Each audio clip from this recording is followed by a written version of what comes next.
Story 13. My wife was a serial cheater, costing many people their military careers. I, 39 male, and my wife, 33 female, have been married for 8 years. We met while both of us were in the military and got married. My wife, Stacy, decided not to re-enlist after getting pregnant with our child. Our little family moved from duty station to station as my career took me worldwide. After returning from training at a base in Western Pacific, I came home to an empty house. When I texted my wife, she was confused and asked why I was home today. She said that I told her tomorrow's date. I told her the international dateline thing confused me, so it was today. She sounded panicky and said our daughter was at a friend's house while she was running errands and would be back in a couple of hours. I was disappointed because I was hoping for a grand entrance to my wife and child. I had been overseas for about 4 months and was looking for much-needed affection. I went upstairs, put my stuff away, and did my laundry. While emptying the dryer to put my clothes in, I found a pair of military underwear with a name written on them using a black marker. This is typical for soldiers. You always marked your clothes so they didn't get mixed up with someone else's. The problem was that these weren't mine. I stood there looking at the underwear, wondering what these would be doing in our dryer. A closer look at the other clothes I had pulled out showed a khaki t-shirt marked with the same name and a pair of OD green military socks. I took those garments, went to the kitchen, and pulled out a plastic bag to put them in. I had a bad feeling about those clothes being in my home. I called Stacy and asked her who Randall was. She got quiet momentarily and said she didn't know anyone with that name. She asked me why I was asking, so I was honest and demanded to know why this person's underwear was in our dryer. Stacy said, "Oh yeah, one of our neighbors needed some clothes washed and their washer-dryer was broken." She said that she'd return the clothes. I could tell she wasn't being honest because her voice and manner were completely out of character. On a hunch, I just said they could come and get them in person. Stacy tried to tell me that wasn't necessary, but I ended the conversation with a simple comment. They would come and get them from me if they wanted them back. I asked her again where she was, and she told me she was done with her errands and starting back home. I told her that's nice, but what errands took so long? She started getting flustered and told me she was just shopping. I then asked her what she was shopping for, and she started getting evasive again. Then I asked her if she thought shopping was more important than coming home to see me. She got defensive and said I got home earlier than expected and wanted to finish her errands since she was already out. She then reiterated that she'd be home shortly. I told her, "Yeah, right." It took her about 20 minutes to get home, and when she got out of the car, she was dressed up way more than I expected. I told her she looked nice and asked if she got dressed for me, kidding about the fact I was home early. She said, "Of course," without thinking it through, adding another red flag. I opened my arms to hug her, and she ducked past me, saying she needed to clean up first and put on something special for me. I told her, "No. You need to give your husband a hug and a kiss." She hesitantly told me she needed to use the bathroom, but I was annoyed enough to say that she couldn't even hug and kiss me after not seeing her for 4 months. She hesitantly came to me and gave me a quick hug, then kissed me. As soon as she hugged me, I knew what was going on. Most of you know a person has a distinct smell after sex. I could smell a guy on her. I pushed her back and angrily demanded to know who she had been with. She started to deny it, but I told her I could smell the sex on her. Her eyes started tearing up, and she again tried to deny it, but my temper flared, and I demanded to know what was going on. I told her that I smelled a guy on her and that she smelled like sex. I told her that she needed to come clean now. She again said that I was mistaken and denied being with anyone. I put my hand out and said, "Okay, give me your phone." She looked at my hand like it was a snake. She tried to tell me no, but I didn't give her a choice. The phone service was in my name, and the phone she was using was still under contract for that service. She had set her purse, phone, and keys on the counter. She grabbed for the phone, but I was already moving for it. I took the phone and held it away from her. She was desperately trying to get it from me, so I just turned and stepped into the bathroom, closing the door and locking it. I knew her password and assumed she hadn't changed it. It didn't take long since multiple recent text exchanges with a guy explained why she smelled like sex.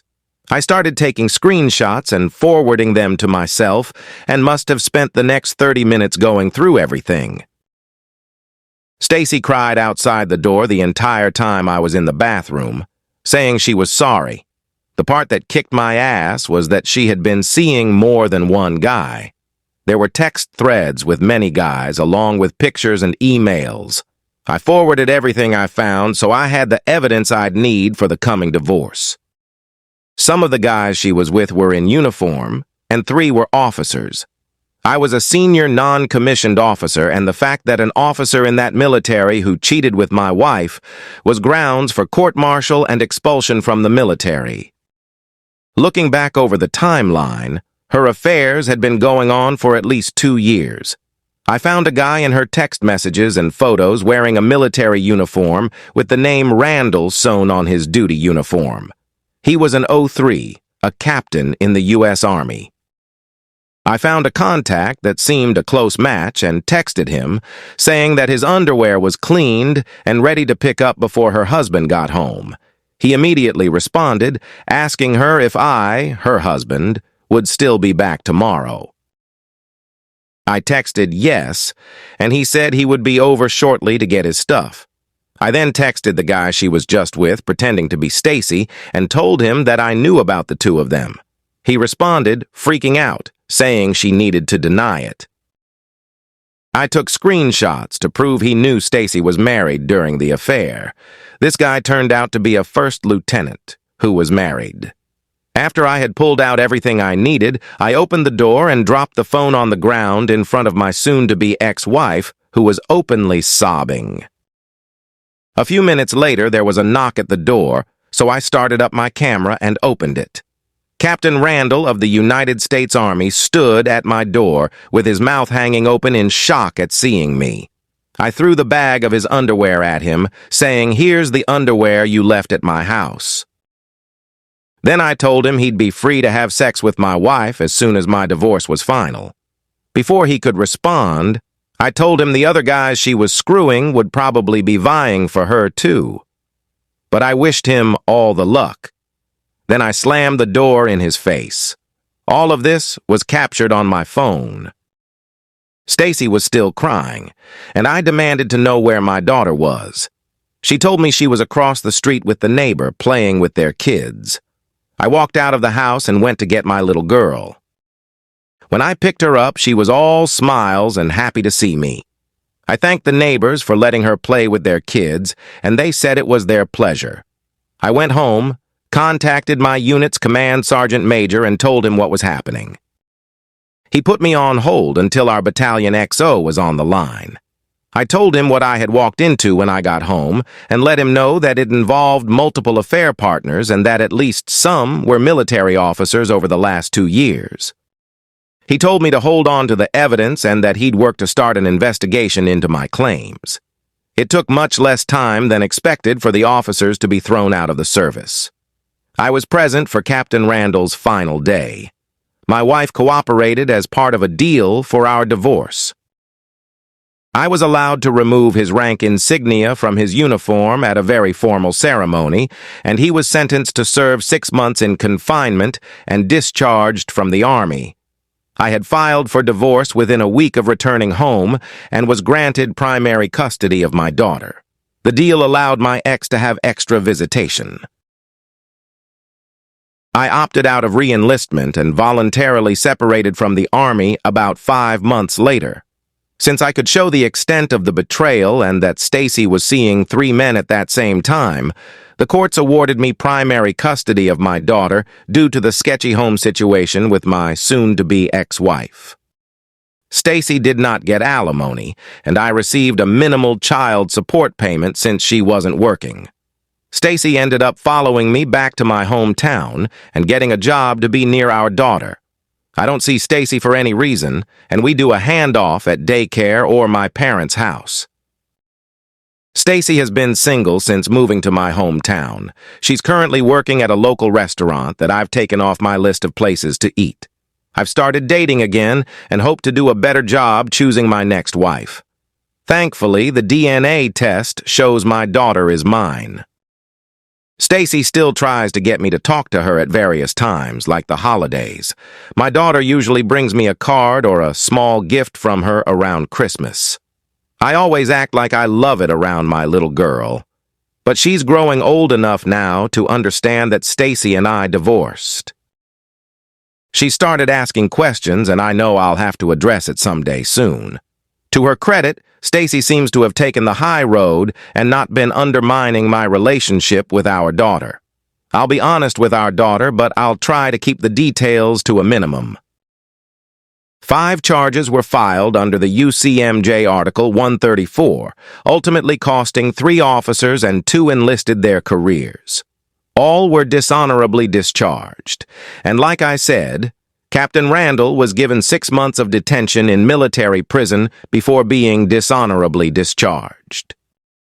2 officers, including Captain Randall and one of the enlisted, were married. All of them ended up divorced. I got my 20 years of service in before leaving the Army, so my pension is secure. I've taken on a job doing global operations for a local manufacturing company. Life is good. I only post new and unique content. Please like and subscribe.